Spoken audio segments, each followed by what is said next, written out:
Hello, welcome to my video series of data structures. This is part 2 of Module 5, the tree data structure. In this video, we will introduce the binary search tree. In the previous video, we introduced the basic concept of a tree. We also provided an implementation of the generic tree data structure, where each node has two pointers, one to track its first child and the other one to track its next sibling. We also discussed two common tree traversal methods, pre-order and post-order. Both methods have a linear time complexity with respect to the number of elements. However, when searching for an element in the generic tree, the time complexity remains linear. This is because each node must be checked while traversing the entire tree. In this video, we will introduce a tree data structure that enhances search efficiency. This data structure is called a binary search tree, or BST for short. A BST is a type of binary tree, where each node can have at most two children. According to this definition, nodes with 0, 1, or 2 children are all valid in a binary tree. The two children are referred to as the left child and the right child, respectively. To convert a binary tree into a binary search tree, it must satisfy the BST property. Assuming that the data elements are comparable, then for any node in a BST, all elements in its left subtree must be smaller than the node. Similarly, all elements in its right subtree must be larger than the node. For example, in the tree shown here, the root node contains the integer 10. All nodes in its left subtree that are 8, 6, 9, and 2 are smaller than 10, while all nodes in its right subtree that are 12, 13, and 15 are larger than 10. Know that a BST does not inherently handle duplicative values. As a result, the left descendants and right descendants must be strictly smaller than or greater than their ancestor node, respectively. To account for duplicates, we can add a counter to each node that stores the multiplicity of the value in the dataset.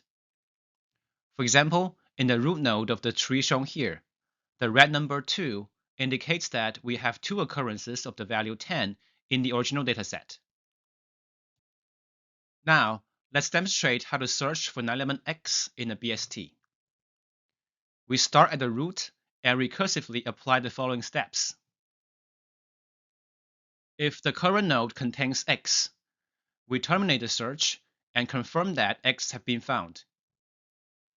If X is smaller than the current node, we know that if X exists, it must be in the left subtree. This is because data elements that are smaller than the current node are in the left subtree of the node, according to the BST property. Therefore, we recursively search the left subtree. Or, if X is larger than the current node, we know that if X exists, it must be in the right subtree. Hence, we recursively search the right subtree. If we encounter a null pointer and cannot move forward, we conclude that X is not in the dataset. Let's walk through a real example to illustrate the search process. Suppose we are searching for X equals to 7 in a given BST.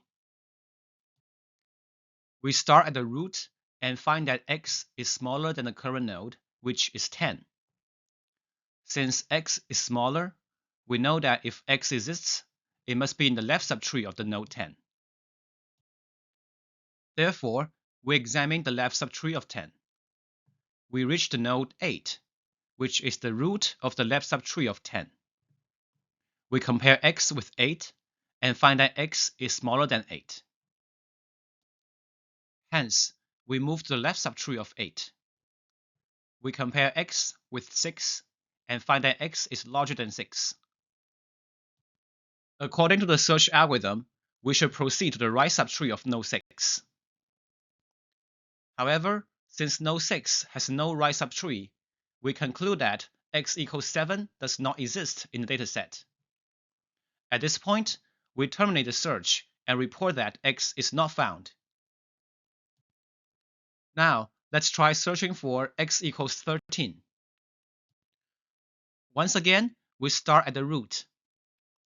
We find that x is larger than 10, so we proceed to examine its right subtree. We find that x is also larger than 12, so we move on to examine the right subtree.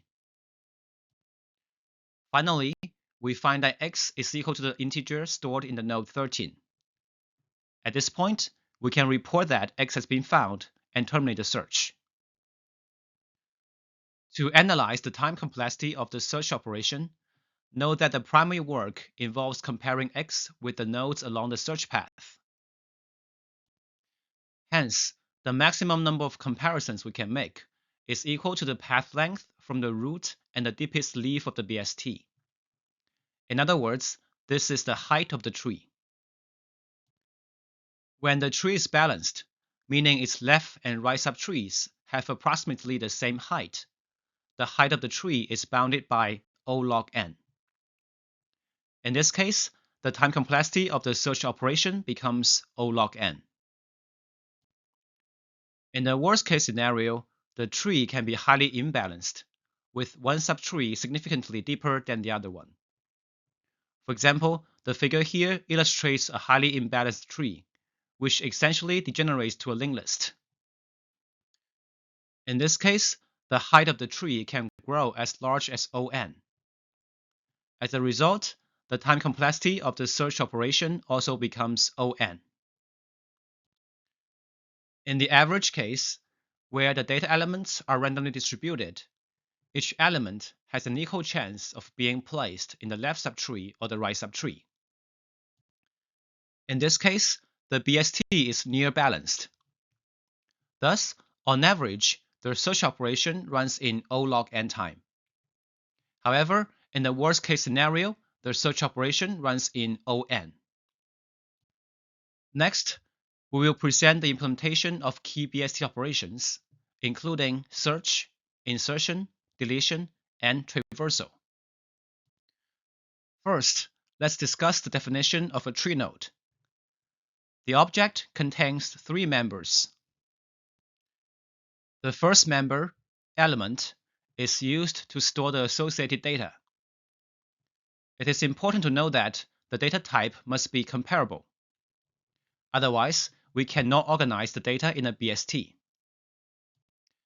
The other two members are pointers to the left and right children, respectively. Unlike a generic tree, each node in a binary tree can have at most two children. So, allocating 2 pointers is sufficient.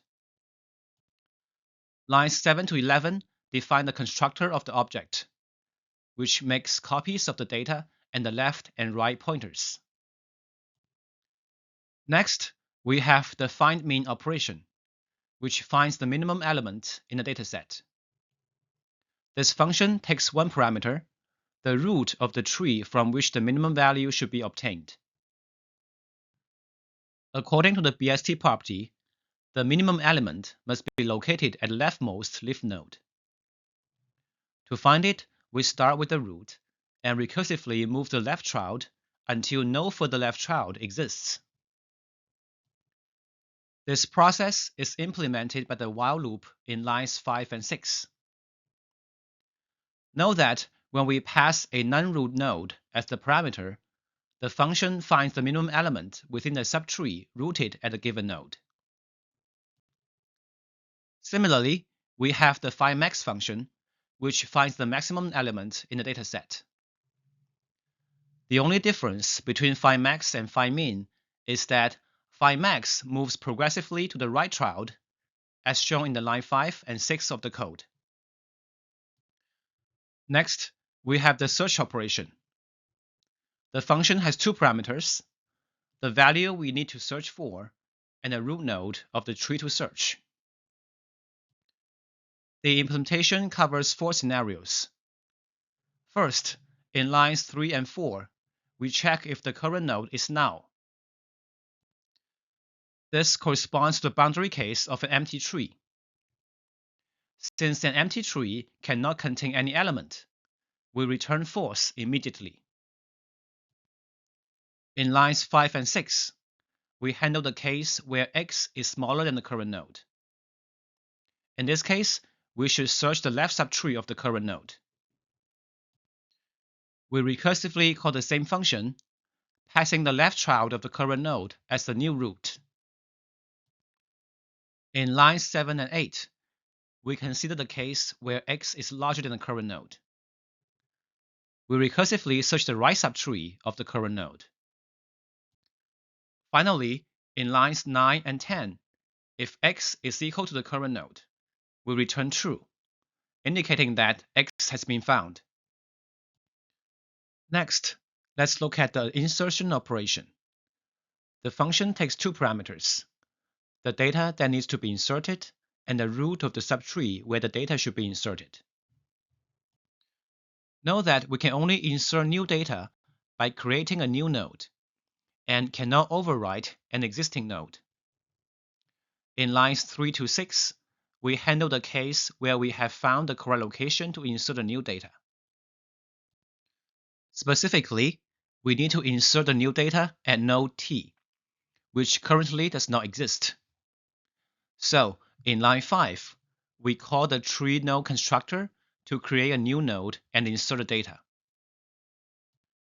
In lines 7 and 8, we compare the new data with the current node. If the new data is smaller, we insert it into the left subtree. We recursively call the insert function, updating the root to the left child of the current node. Lines 9 and 10 handle the case where the new data is larger than the current node, in which case we recursively insert it into the right subtree. Observe that the insert function follows a similar procedure as the search function. Both traverse the tree from the root until it reaches the leaf node. Therefore, the time complexity of the insert operation is the same as the search operation. That is, O log n on average, and O n in the worst case scenario. Next, we look at the deletion operation. The function takes 2 parameters, the data to be deleted and the root node of the subtree from which the data should be removed. Line 3 handles the case of an empty tree. Line 4 recursively calls the remove function on the left subtree if the data to be deleted is smaller than the current node. Line 5 recursively calls the function on the right subtree if the data is larger than the current node. Lines 6 to 8 handle the case where the node to delete has 2 children. In addition to deleting the node, we need to ensure that its left and right subtrees remain properly attached to the main tree. According to the BST property, the node to be deleted should be replaced by either the largest element of its left subtree or the smallest element of its right subtree. Either approach works. Here, we replace the data to be deleted with the smallest element of its right subtree, as shown in line 7. After replacing the current node, we proceed to delete the duplicate element, i.e. the smallest element from the right subtree, as indicated in line 8. Lines 10 to 12 handle the case where the node to be deleted has either 1 or no children. In line 10, we record the address of t, which is the node to be deleted, as old node. Line 11 updates the node t as its child if t has 1 child, or null if t has no children. These updates correctly reflect the tree structure after the deletion.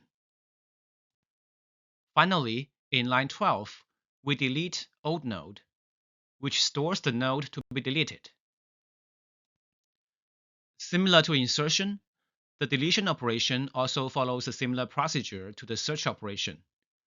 with a time complexity of O log n on average and On in the worst case scenario. Finally, let's discuss the traversal of a BST. Since BST is still a tree, it can be traversed using both pre-order and post-order methods, just like a generic tree. However, BSTs are more commonly traversed using in-order traversal, which visits the left child first, followed by the parent and the right child. Because the parent node is visited between the left and right children, this traversal is referred to as in-order. It is important to know that the in-order traversal is consistent with the BST property. In other words, it visits nodes with smaller values before those with greater values. Hence, the output of the in-order traversal of a BST will be the dataset in sorted order. Let's illustrate the in-order traversal using the BST shown here. We begin by considering the root node, 10. Since it has a left child, we cannot visit this node immediately. Instead, we move on to consider its left child, node 8. Since node 8 also has a left child, we cannot visit it immediately either. We continue by visiting the left child of node 8, which is node 6. Since node 6 has no left child, we can visit itself and output its content. Now, we have finished visiting the left child of node 8. We can visit itself and output its content. After visiting node 8, we visit its right child, node 9. Since node 9 has no left child, we directly visit the node and output its content. At this point, we have finished visiting the left subtree of node 10. Thus, we can visit node 10 and output its value.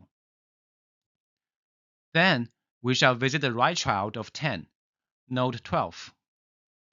Since node 12 does not have left child, we visit it immediately and output 12. Finally, we visit the right child of 12, node 13. Since node 13 does not have left child either, we visit it and output 13. At this point, we have completed the in-order traversal of the BST.